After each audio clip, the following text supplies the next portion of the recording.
Hey guys, Montclair here, slash Dave from Haunted House on Lake Terror Among Us. Here I'm going to make packing tape hands for my Shiatsu zombie. Here I am, I put a rubber glove on a prop hand that I had already, and you're going to see me now coating it with plastic packing tape. This is just regular packing tape.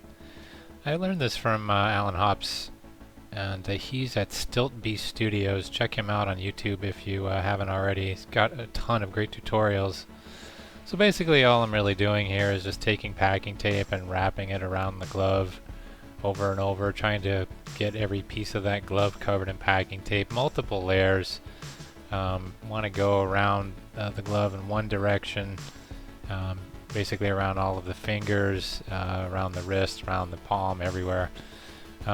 One thing I did a little differently was I found it a little easier just to wrap the fingers in a big piece of tape and then cut it with scissors and smush it around the fingers. That was a little easier than cutting little bits of tape here and there.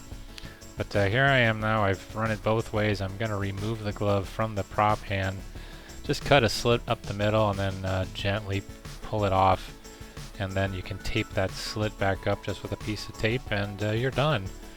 It's a pretty easy technique. Here I am just coating it with black spray paint. I found that this worked pretty well.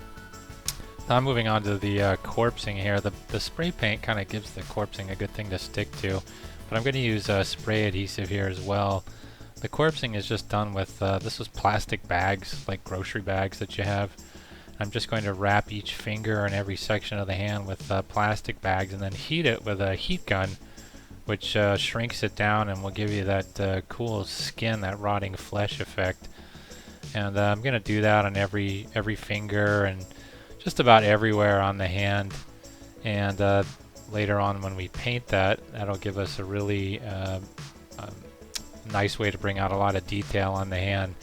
It's a pretty quick way to generate or produce some really cool looking rotting flesh type hands.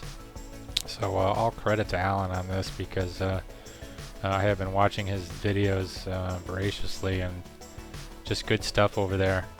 So I'm just about done with the plastic bag treatment, but it's not too complicated. So I'm gonna now I think I'm gonna give it a coating of another kind of spray paint. I was just searching around for anything that was that color, and the stuff I found was like a textured paint. I have no idea exactly what it was.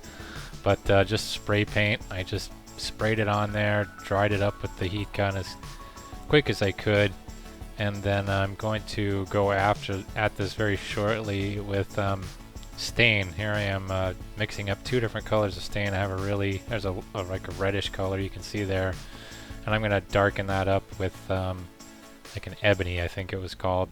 And this is just regular stain you can get at Home Depot. Alan uses this gel stain from Tandy Leather, but I don't have access to that, and this stuff seems to work just as well for me, so I'm going to slop it on here pretty generously. I think I'm just drawing a little bit more, yeah.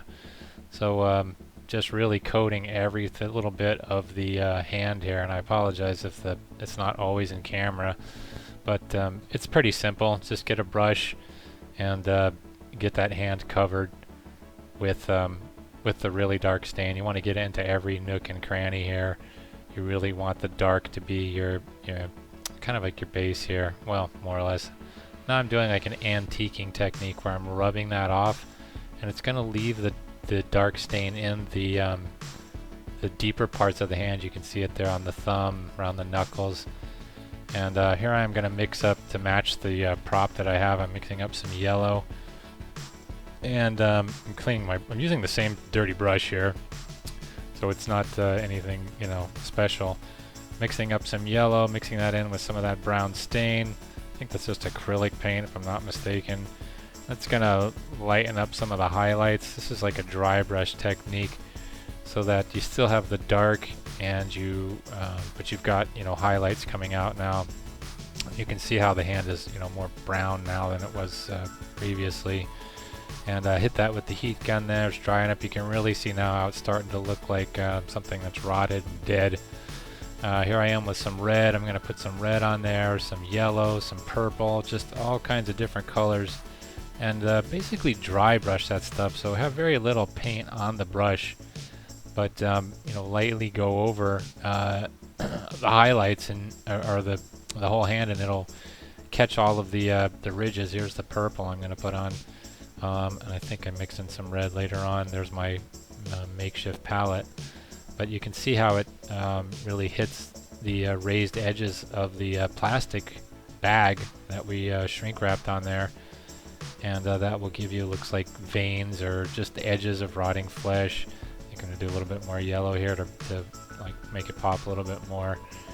And don't be afraid to really go at it, because worst case scenario, you can just wipe the stuff off and go at it again with the stain. But really, it's really starting to take shape now, and you can see how it's it looks like dead rotted flesh, and that's just packing tape with plastic bag shrink wrap. So I think it came out pretty good. That's the first time I've ever done this technique. Here it is on the prop. I actually painted on fingernails a little bit. You can kind of see them there. This photo kind of washed out the picture, so it's not really showing all of the colors, but there's another shot of the palm, but you can really see the, you know, crevices and the peaks and what's sticking up there. Here's the other hand that I did, a little bit more color there, and that one actually came out quite well. And here he is on my Shiatsu zombie prop. If you have not seen that, make sure you subscribe, check out my playlists and my other videos. Thanks, guys.